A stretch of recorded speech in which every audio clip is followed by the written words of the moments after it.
Morning mga kabasti, dito nga pala tayo sa Port of Navotas. Mga kabasti, samahan nyo nga pala kami at tignan natin kung anong isda ang merong mabibili.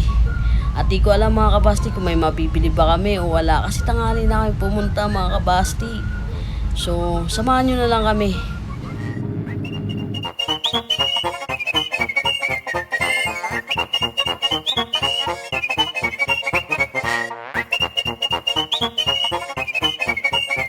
Mga kabasti, dito na nga pala tayo sa loob ng Port of Navotas.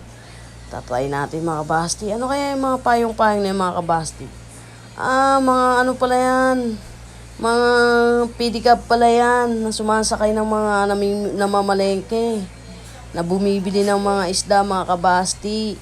Kasi nga naman mga kabasti, pag nilakad mo, masyado namang malayo. Kaya mga kabasti, dito na nga pala kami. Yung dala ni kuya, wala nang laman mga kabasti. Oops! Titignan pa natin kung ano pang meron mga kabasti. Ayan pala mga kabasti, yan pala ang lalaking isda Ano kaya mga isda yan mga kabasti? Mga kabasti, kung kayo first time yung pumunta magsuot kayo ng bota. Kasi mga kabasti, basa yung daan. Mga gusto naman magbota dyan, magbota na kayo. Para hindi naman maputikan o mabasaan yung mapa pag sumakay kayo ng sasakyan. Kaya alina kayo, samahan nyo kami sa paglalakad namin at silipin natin kung anong meron sa mga gilid-gilid mga kabasti. Oops! Meron din nagbibentang ice cream. Mga kabasti, tignan mo naman. Mga model na sa unahan. Mga kabasti, yung iba kasi mga kabasti wala nang mga laman iba naman, marami pang mga laman. So mga kabasti, tanghali na kami mga pumunta dito. Hindi namin alam kung makakabili pa ba kami o hindi na. Tulad niyan. Yun, si kuya mayroong binibentang hipon. So mga kabasti, di ko alam kung magkano yung hipon. Kasi hindi ako nagtanong. Mga kabasti, tignan nyo naman, basa naman yung daan, di ba mga kabasti? Kaya subukan at try yung pumunta dito mga kabasti. Nang bota kayo. Kasi pag di kayo nakabota, basaan yung mapa. Ayun, si kuya, maraming dala Ano kayang dala ni kuya? Tahong ata yun Masarap yan. Masarap yan mga kabasti, yan tahong na yan. Yun, laking tuna mga kabasti Kita nyo naman Sariwang-sariwa pa yung tuna. Mga kabasti, kaso mga kabasti, di ko alam kung anong isda to. Wala nyo nga mga kabasti kung anong isda to. Comment below kayo sa baba mga kabasti. Ayan mga kabasti, hipon. Another hipon. Kaso malalaki yung mga hipon niya mga kabasti. Yan. Di ko rin alam kung anong isda yan mga kabasti. Yan. Ano bang mga isda yan mga kabasti? Tilapia. Masarap iprito yan mga kabasti. Yan. Yung puti-puti na yan mga kabasti. Di ko alam kung anong isda yan.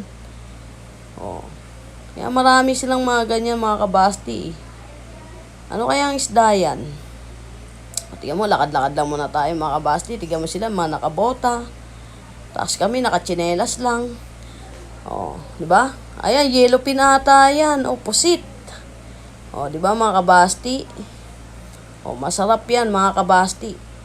Pusit na maliliit. Hasa-hasa ata yan. Di ko alam mga kabasti kung anong isda yun Nakalimutan ko na.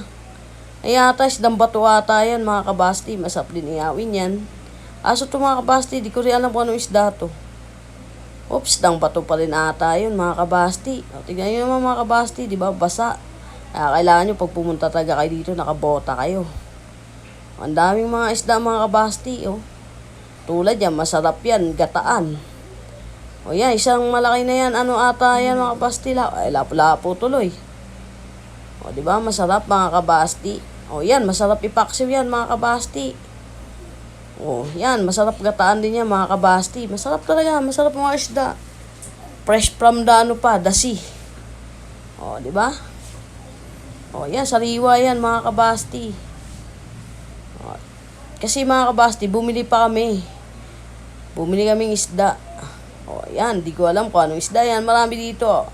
Bangus, hipon, pusit, tuna. Marami naman siya mga kabasti. Kaso tanghali na kami pumunta. Wow, laki ng pusit mga kabasti. Masarap ihawin yun. Tapos lagyan mo ng palaman na kamatis, sibuyas. Agan, sulit na sulit yun mga kabasti. Oh, si kuya. Oh. Hi kuya. Say hi. Okay mga kabasti, hanggang dito na lang. Maraming salamat nga pala sa inyong panunood. At sana like and share na lang kayo. And subscribe nyo na rin na mga kabasti mga channel ko. And thank you so much sa lahat. At sana panoorin nyo pa rin ang lahat ng aming mga vlog. Thank you!